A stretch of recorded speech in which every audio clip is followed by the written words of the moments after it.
Top and में जितनी IT companies हैं, primary CEOs you will find Indians. मुझे लगता है हिंदुस्तान एज अ कंट्री हमें सीखना चाहिए।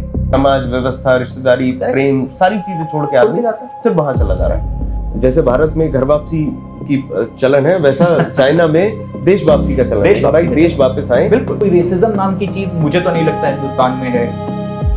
The views and opinions expressed in this podcast are those of the hosts and guests and do not necessarily reflect the official policy or position of any organization or sponsor.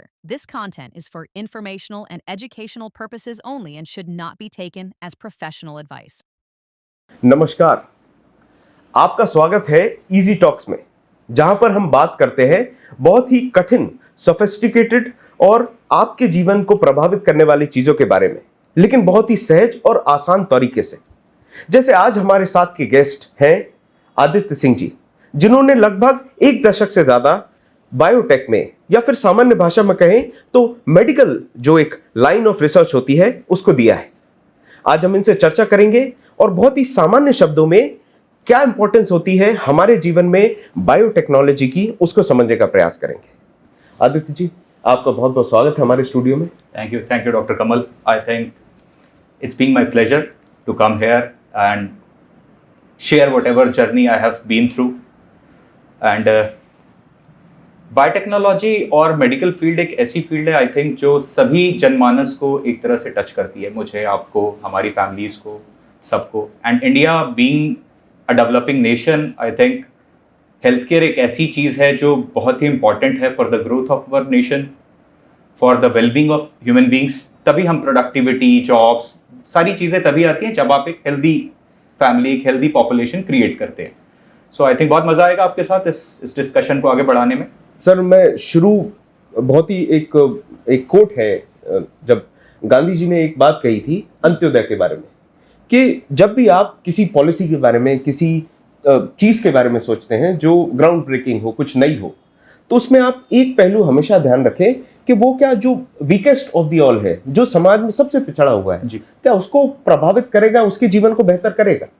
और इसी सोच को आगे बढ़ाते हुए मैं आपसे सवाल पूछना चाहूंगा कि बायोटेक सबसे निचले तबके के, the person who is poverty ridden, the person who is weak financially, उसको किस तरीके से प्रभावित करेगा sir? Let's start from the roots sir. देखिए, अगर हम एंशिएंट भारत में जाएं, अगर हम अपने विज्ञान में जाएं, तो Ayurveda and Charak and so many things are there, जिसने ये इंपॉर्टेंस दिखाई है कि हम अपने शरीर को स्वस्थ कैसे रख सकते हैं जी, राइट। धीरे धीरे स्टडीज इवॉल्व हुई, नई नई फील्ड्स आई।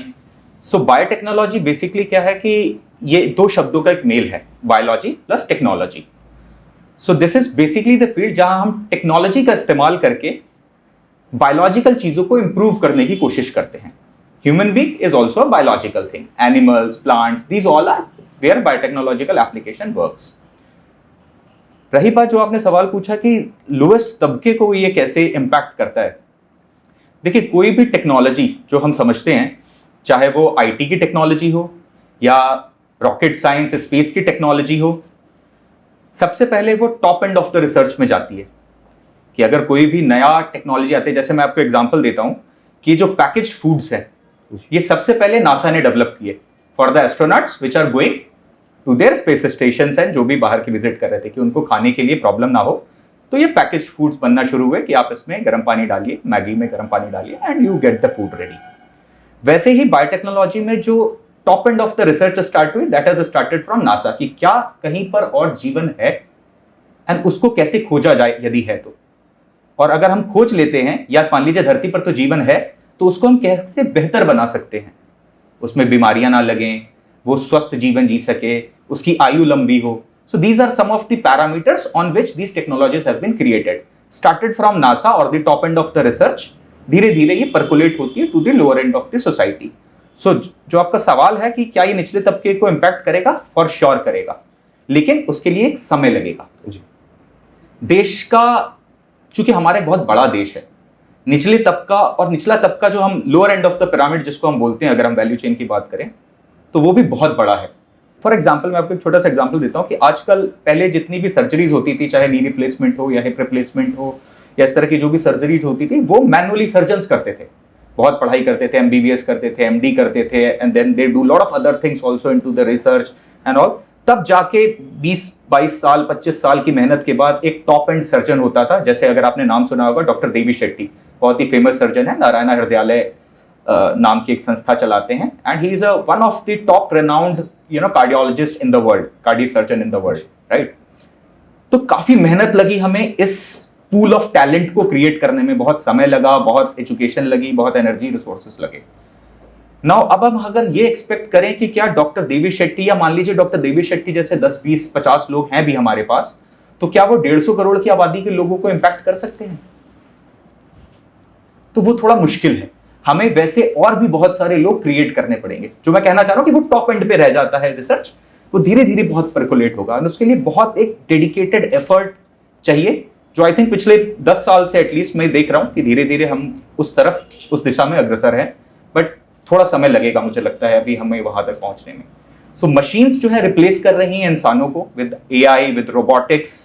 ये चीजें थोड़े, मुझे लगता है ये जो जर्नी है हमारी कि सबसे ऊपर वाले तबके से सबसे नीचे वाले तबके तक पहुंचने में, शायद ये हमें मदद करे। ये वैसा ही है जैसा आप इसको समझ सकते हैं मोबाइल टेक्नोलॉजी। तो US में 4G आया, उन्होंने केबल्स बिछाई ऑल अक्रॉस, एंड तब वो 4G इंप्लीमेंट हुआ। इंडिया ने क्या किया, हमने 4G का बड़ा छोटा सा सेशन देखा, हम डायरेक्ट 2G से 5G के आसपास पहुंच गए, where we have optical cables and radio wave transmissions. तो ये एक टेक्नोलॉजिकल लीप है। UPI another example I can give you, कि हमने वहां पर एक टेक्नोलॉजिकल लीप लिया। तो ऐसे ही एक लीप की मुझे लगता है कि आवश्यकता है हमारे हिंदुस्तान में स्पेसिफिकली, कि हमें अगर ये डेवलपमेंट जल्दी चाहिए ह्यूमन इंडेक्स के हिसाब से, तो हमें टेक्नोलॉजिकल लीप की बहुत आवश्यकता पड़ेगी। शायद इस केस में चाइना, जिसको हम कहते हैं एक तरीके से जेनेटिकली मॉडिफाइड नेशन, बिल्कुल, कि कहां वो 1949 में आजाद होता है जी, 1962 में हमारी लड़ाई होती है, और वो हमारा इतिहास रहा है चाइना के साथ। लेकिन एकदम से आप देखते हैं तो आज चाइना जो है वो सुपर पावर्स में गिना जाता है। जहां हम डेवलप्ड कंट्रीज की दौड़ में है, वहां वो सुपर पावर की दौड़ में आ गया। बिल्कुल, क्योंकि आजाद होने का समय लगभग 1-2 साल का ही फर्क था, 1949 और 47। यस, हम इनफैक्ट पहले आजाद हुए, दे हैव बीन इनटू 1949। जी सर। बट अगर आप देखें, आपने बिल्कुल सही चीज रेज की, and I think with all due respect, हमारे डिफरेंसेस हैं चाइना से, हमारी सिमिलैरिटीज हैं चाइना से। ये दोनों, हिंदुस्तान या चाइना, बहुत ही पुरानी सभ्यताएं हैं जिनमें आपस में बहुत सारे रिलेशंस रहे हैं।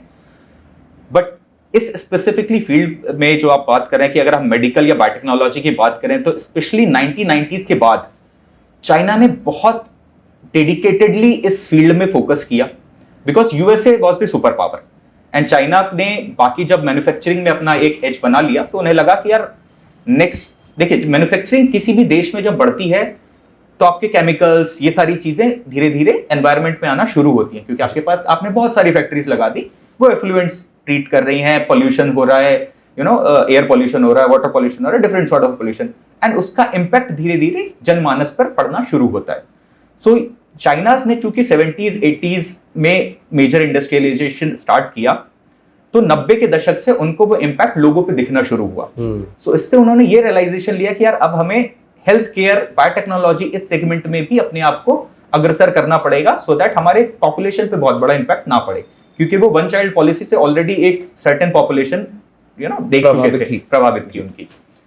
So China has taken that starting from 1990s, 95 के आसपास से उन्होंने BGI, उनके बीजिंग जीनोम इंस्टीट्यूट बोलते हैं, MGI, बहुत सारे ऐसे उन्होंने इंस्टीट्यूशंस बनाए। वुहान, जहां से कोविड, अगर आपने देखा होगा तो कोविड की शुरुआत वुहान वायरोलॉजी लैब से हुई। सो ये basically China has done really a policy determination, कि उन्होंने बायोटेक्नोलॉजी के इंस्टीट्यूशंस बनाए, वहां से रिसर्च किया, R&Ds की, नए नए मॉलिक्यूल्स, नए नए ड्रग्स, नई नई थेरेपीज डेवलप की, और धीरे धीरे वो अपनी जनता को तो दी ही दी, साथ में उन्होंने उसको एक्सपोर्ट करना भी शुरू किया। तो अगर आप देखेंगे तो 1995 से पहले USA was the only super power, या आप कह लीजिए जर्मनी, स्विट्जरलैंड, ये थोड़े देश यूरोप के, और अमेरिका एक सुपर पावर था फॉर एनी मेडिकल, आपको किसी भी तरह के टॉप एंड मेडिकल चाहिए। आपने पुरानी पिक्चरों में देखा होगा कि डॉक्टर आ रहे हैं अमेरिका से, XYZ सर्जरी करेंगे, अमेरिका से बड़े डॉक्टर आएंगे, पिक्चरों में भी दिखाया जाता है। करेक्ट जी। मुझे लगता है चाइना सिर्फ अमेरिका के बराबर ही नहीं है, बल्कि शायद कहीं ना कहीं उनसे एक कदम आगे निकल रहा है, लीड कर रहे हैं, specially in biotechnology, in medical sciences. चूंकि मैं इस इंडस्ट्री से पिछले 17-18 सालों से हार्डकोर मेरी इंडस्ट्री डायग्नोस्टिक्स है। मैंने यूरोपियन कंपनीज के साथ भी काम किया है, मैंने अमेरिकन कंपनीज के साथ भी काम किया है, और अभी पिछले कुछ समय से मैं एक चाइनीज कंपनी के साथ भी एज अ कंसल्टेंट काम कर रहा हूँ, मेन ऑल इन डायग्नोस्टिक्स।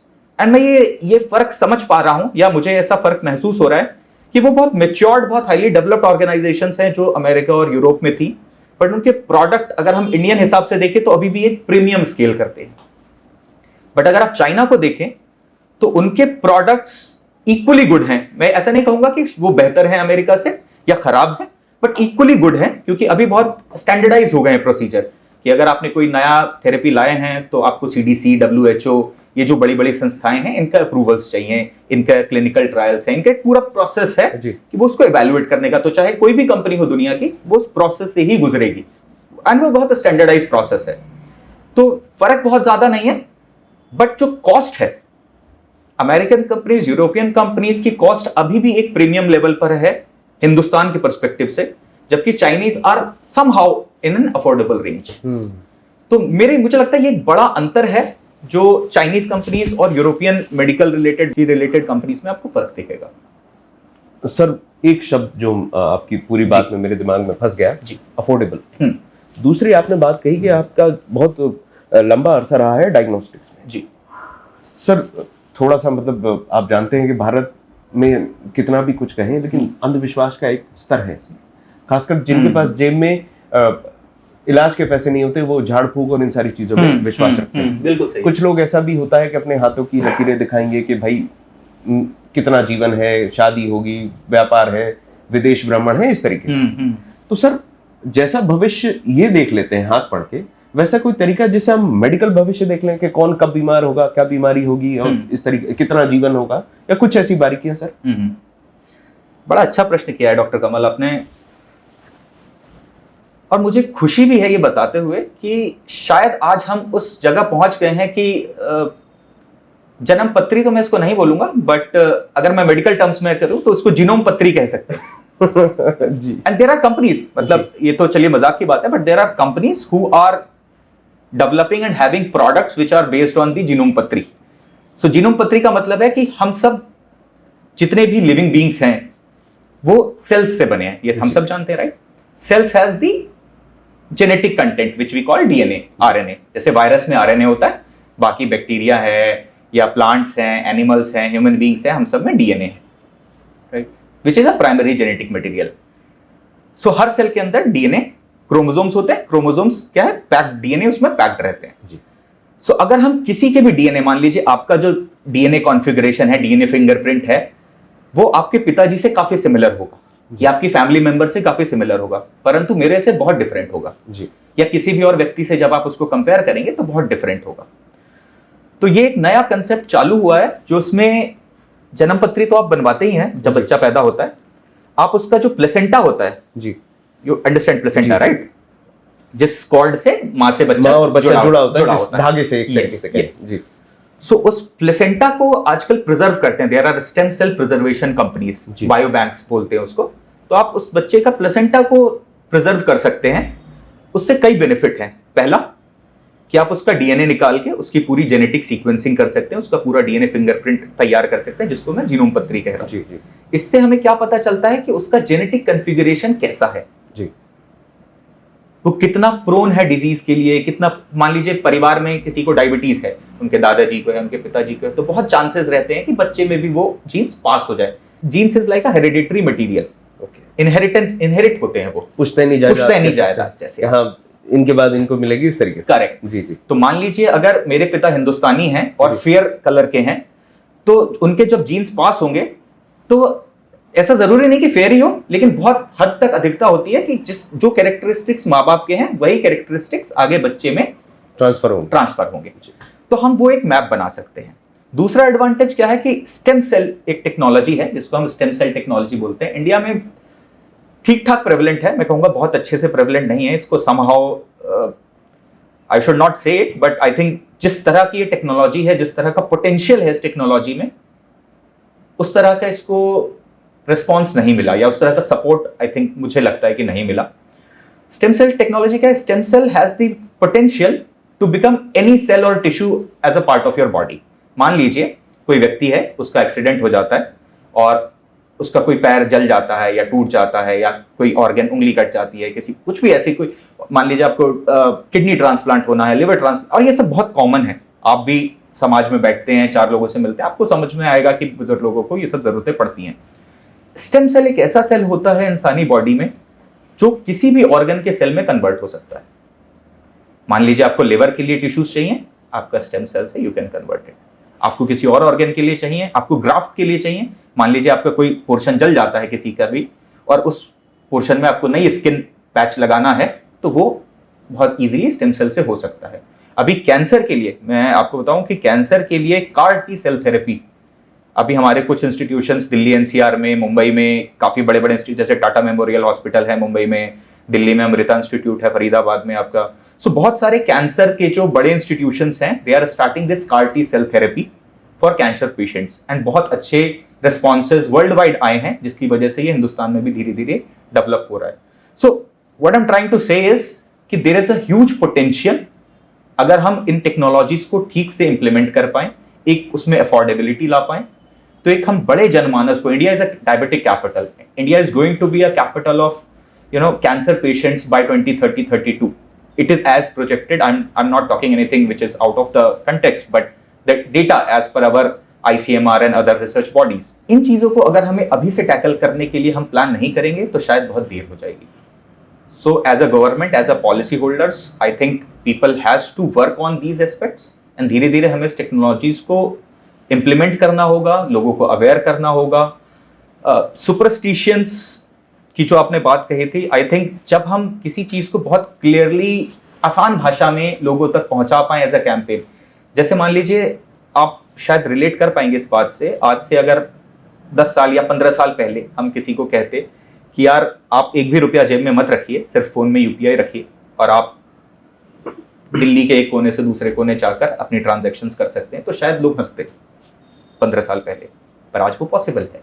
तो वैसे ही एजुकेशन बहुत इंपॉर्टेंट है, अवेयरनेस बहुत इंपॉर्टेंट है। अगर हम लोगों को ठीक तरह से आसान भाषा में उनकी तरीके से समझा पाएं, तो हम वो जो सुपरस्टिशंस है और जो टेक्नोलॉजी है उनके गैप को फिल कर पाएंगे।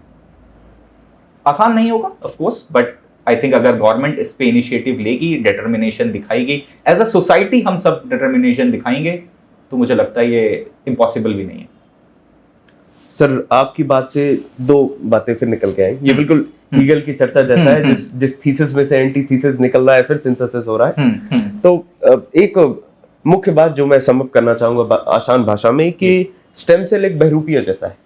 वो आपके अंग के किसी भी सेल का रूप ले सकता है, बहरूपिया जैसा, कि जैसे बहरूपिया कोई भी रूप धारण मल्टीपोटेंट। तो ये मल्टीपोटेंट क्या होता है सर? मेरे लिए भी थोड़ा भारी शब्द है। अच्छा, मतलब मैं कोशिश ये करता हूँ कि जितने आसानी से समझ में आ जाए उतना बढ़िया।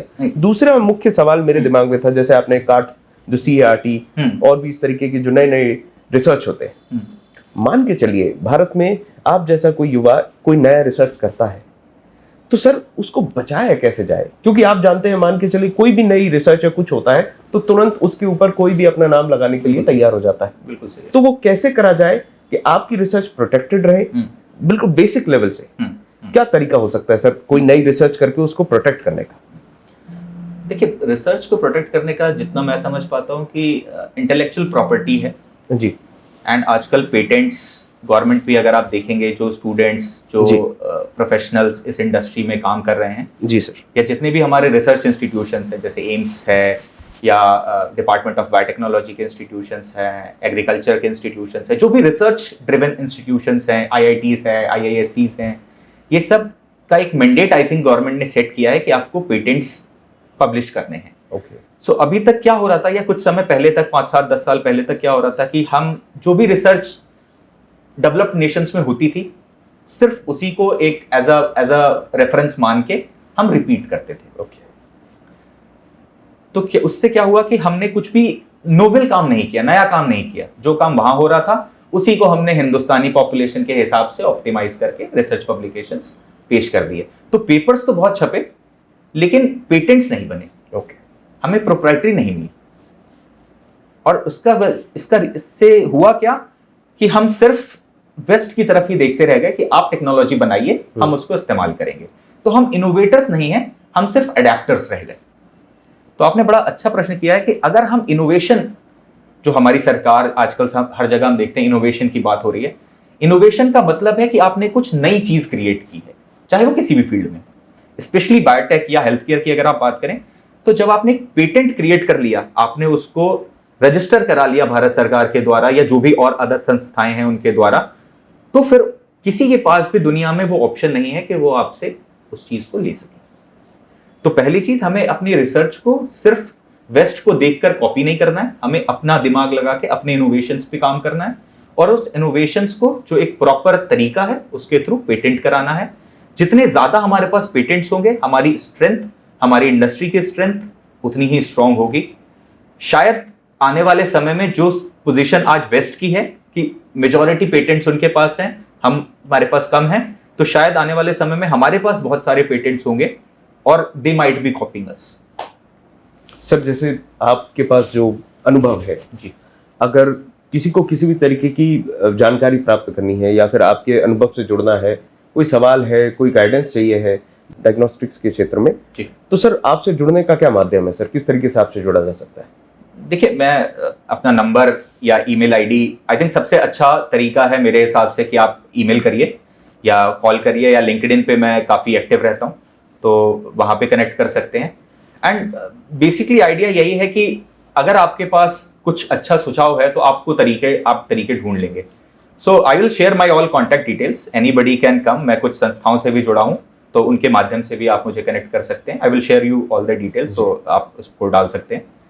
तो I will be very happy to assist. मतलब मैं खुद कोशिश करता हूँ कि अगर किसी को भी गाइडेंस मिल जाए और वो सही दिशा में कुछ इनोवेटिव कर सकते हैं, तो I think that is something which we all are striving. क्योंकि आपने हाल ही में बात करी कि कैपेसिटी बिल्डिंग बहुत जरूरी है। अगर एक डॉक्टर है तो वो ऊपर ही ऊपर क्षेत्रों में, व्यवस्था में बदलाव ला सकता है, नीचे तक आने के लिए कैपेसिटी बिल्डिंग बहुत जरूरी है। आप देखिए, ये तो हमारी सरकार ने ही इस बात से प्रूव कर दिया कि हमारे पास एक एम्स होता था आज से 10-15 साल पहले जी। आज देखिए हमारे पास कम से कम मुझे लगता है कि 8-10 एम्स हैं, may be more ji, right. ऐसे ही हमारे पास गिने चुने 4 या 5 आईआईटी थे, IIT Delhi, IIT Mumbai, I think 1-2 और आईआईटी, कुछ आईएम्स थे, वहाँ पे भी हमने डेवलपमेंट किया। आज आई थिंक 15-17 आईआईटीज हैं जी, आईएम्स भी काफ़ी बढ़ गए हैं भारत में। So I think government is also aligned and understood कि बॉस, हिंदुस्तान जैसी पॉपुलेशन, इतनी बड़ी पॉपुलेशन को इतने बड़े, सो जो मेरी रफली मुझे याद है कि 30 लाख करीब ग्रेजुएट हर साल निकलते हैं। हो सकता है ये फिगर सही ना हो, but which I remember at the top of my mind. अब 30 लाख ग्रेजुएट्स के लिए वो top notch quality of education देना, चाहे वो रिसर्च में हो या किसी भी फील्ड में हो, बहुत आसान नहीं है किसी भी देश के लिए। सो ये सब डेवलपमेंट हमें capacity building, infrastructure building, top researchers बाहर ना जाएं। एक और बहुत बड़ी प्रॉब्लम थी हमारे देश में कि ब्रेन ड्रेन होता था जी। People who are from the top institutions, they look forward to European institutions, American institutions, वहां जाके रिसर्च करते हैं, वहां जाके बड़े साइंटिस्ट बनते हैं, और इसी का नतीजा आप देखिए कि टॉप एंड में जितनी आईटी कंपनीज हैं, primary CEOs you will find Indians. जितने अच्छे डॉक्टर्स हैं यूएस में वो सारे भारतीय हैं। डॉक्टर्स तो मूल के हैं। मुझे लगता है कि 40%, 45% से ऊपर जो टॉप नॉच डॉक्टर्स हैं, सर्जन्स हैं अमेरिका में, यूरोप में, वो भारतीय मूल के हैं। They have done their basic graduation level education here in India, but for the top end education, because शायद उस टाइम इतने रिसोर्सेज नहीं थे, बट आज सरकार ये समझती है और उन्हें ये दिखता भी है कि हमें ये सब बिल्ड करना पड़ेगा।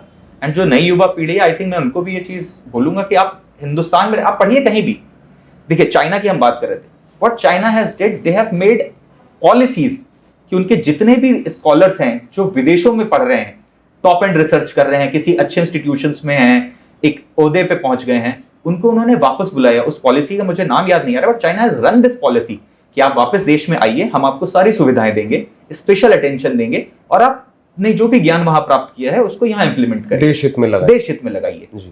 इसीलिए चाइना का डेवलपमेंट में बहुत सारे फैक्टर्स आपको मिलेंगे जो मुझे लगता है हिंदुस्तान एज अ कंट्री हमें सीखना चाहिए।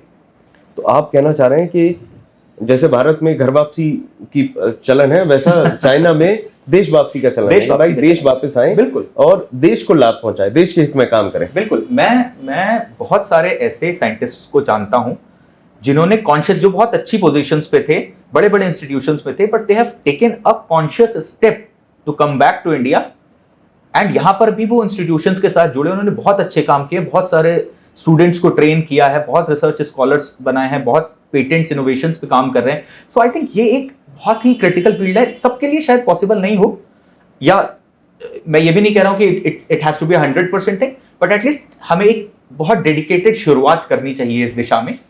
और ये शायद साल 2 साल 5 साल में रिजल्ट भी ना दे, बट अगर हम 10 साल के हिसाब से प्लान करके चलेंगे तो मुझे लगता है डेफिनेटली हमें एक बड़ा इंप्रूवमेंट इस क्षेत्र में दिखाई दे सकता है। देखिए, ज्ञान और implementation, knowledge and skill, things of two aspects of one same coin. तो हो क्या रहा है कि हम यहां पर नॉलेज तो दे रहे हैं स्टूडेंट को, जो टॉप एंड स्टूडेंट निकला वो स्किल लेने के लिए बाहर चला जा रहा है, या उसकी स्किल का यूटिलाइजेशन जो है वो बाहर हो रहा है। सो वैसा ना हो के कि वहां पर भी वो चलिए बाहर चले भी गए, स्किल ले रहे हैं, एक्सपीरियंस ले रहे हैं, बट कहीं ना कहीं वापस आकर उस देश बिल्डिंग में, क्योंकि यहां से आपने एजुकेशन ली, यहां से आपने सब चीजें ग्रैंड की हैं, not only from the patriotism side of things, but अगर हम इनपुट के हिसाब से भी बात करें तो यहाँ के रिसोर्सेज आपने यूज किए या आपको मिले being the citizen of the country, तो मुझे लगता है हर इंसान का भी कर्तव्य होना चाहिए या बनता है कि वो कुछ देश के लिए वापस रिटर्न करे। और एक पुल फैक्टर होना चाहिए, बंदा जो है वो बाहर पढ़ता भी है, उसके बाबत उसको बाहर आने के कारण हो, जैसे बाहर जाने के कारण है वैसे वापस भारत आने के भी उनके पास खिंचाव के भी ड्राइविंग फोर्सेस होनी चाहिए। देखिए, मैं अपने एक्सपीरियंस के आधार पर बता सकता हूँ आपको कि बहुत सारे लोग आना चाहते हैं जी, पर चूंकि शायद उन्हें जिस तरह की फैसिलिटी, जिस तरह का ईज ऑफ बिजनेस या ईज ऑफ वर्क वहां मिलता है, जितनी फ्रीडम वहां मिलती है, जिस तरह के उनको ग्रांट्स मिलते हैं, शायद हिंदुस्तान में अभी उस तरह के उनको विजन नहीं दिखता। क्योंकि अगर हम मानवीय तौर पर देखें, मैं और आप अगर एज ए ह्यूमन बीइंग देखें, तो मुझे थोड़ी मुश्किल होती है ये समझने में कि अगर कोई बहुत जेन्युइन या बहुत स्ट्रॉन्ग रीजन नहीं है तो हम और आप क्यों अपने परिवारों को छोड़ के जाना चाहेंगे, अपनी जमीन को छोड़ के जाना चाहेंगे, जहां पर हमने बचपन बिताया है, जहां पर हमने अपनी एजुकेशन ली है, दोस्त यार हैं, राइट? कुछ तो बहुत ही स्ट्रॉन्ग रीजन होगा तभी आदमी एक ऐसा डिसीजन लेता है कि उसको लगता है वहां पर चीजें सुपीरियर हैं, यहां पर शायद उतनी सुपीरियर नहीं मिलेगी। मतलब जो पुल फोर्स होगी उसमें कहीं तो कोई ताकत होगी कि इतने सारे संबंधों को, दोस्त यार, भाई आप मान लीजिए किसी घर में 10 साल से रह रहे हैं या 20 साल से रह रहे हैं, आपका जुड़ाव जरूर उस घर से होगा। बिल्कुल बिल्कुल, आपकी मेमोरीज उस घर से जुड़ी होंगी। तो जब हम देश की, समाज की बात करते हैं तो वो मेमोरीज भी होगी, पर आदमी कहीं ना कहीं उसको त्याग करता है। क्या आपको जितना मेरी समझ है, हो सकता है मैं गलत भी हूं या people might have different opinion about it, but Hindustan जैसी फ्लेक्सिबिलिटी, फ्रीडम, कोई भी बंदिशें नहीं है हमारे ऊपर। अगर आप यूरोप में देखेंगे या अमेरिका में देखेंगे या किसी भी डेवलप्ड नेशन में देखेंगे, वहां एक रूल्स है, रेगुलेशंस है, आपको उन्हीं हिसाब से चलना है। शायद आपको इतनी फ्रीडम नहीं मिलेगी कि आप कहीं भी कुछ भी कर सकें। You can not throw a trash bottle because it will be penalised.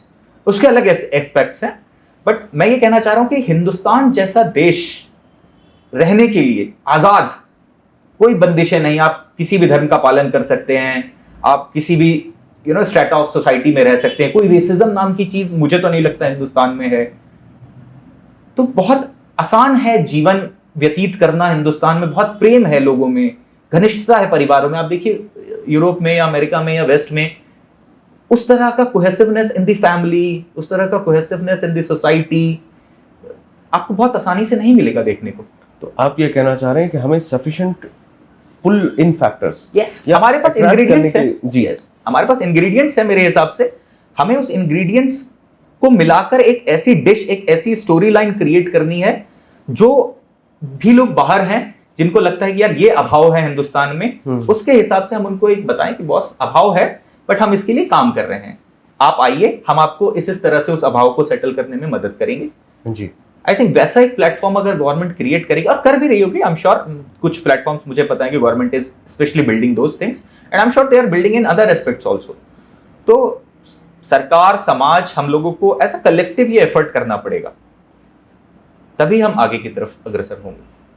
We can not just, आप समझिए कि हमने सारी मेहनत की, एक बच्चे को पढ़ाया, MBBS कराया, मान लीजिए MD कराया, वो अच्छा डॉक्टर बना, उसने साल 2 साल 3 साल प्रैक्टिसेस की, सर्जन बना, सर्जरीज करना शुरू किया, वंस ही बिकेम एक्सपर्ट, आपने 20 साल लगाए उसको एक टॉप एंड सर्जन बनाने में, and once he became expert he went to John Hopkins.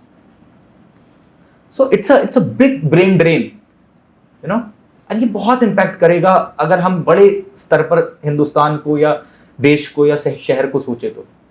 सही कह रहे हैं सर। अब चूंकि अब इस सेक्शन को आपके समय का अभाव है, आपको भी दूसरी कमिटमेंट्स है, तो उस स्तर पे एक फिनिशिंग लाइन हो जाए सर। जी, आप सर एक सेंटेंस में आप क्या कहना चाहेंगे, क्या मैसेज देना चाहेंगे हमारे व्यूअर्स को और पूरे तमाम यूथ को हिंदुस्तान के? देखिए एक ही मैसेज है, हेल्थ इज वेल्थ। यदि आप स्वस्थ नहीं हैं तो बाकी सारी चीजें स्वास्थ्य के बाद आती हैं।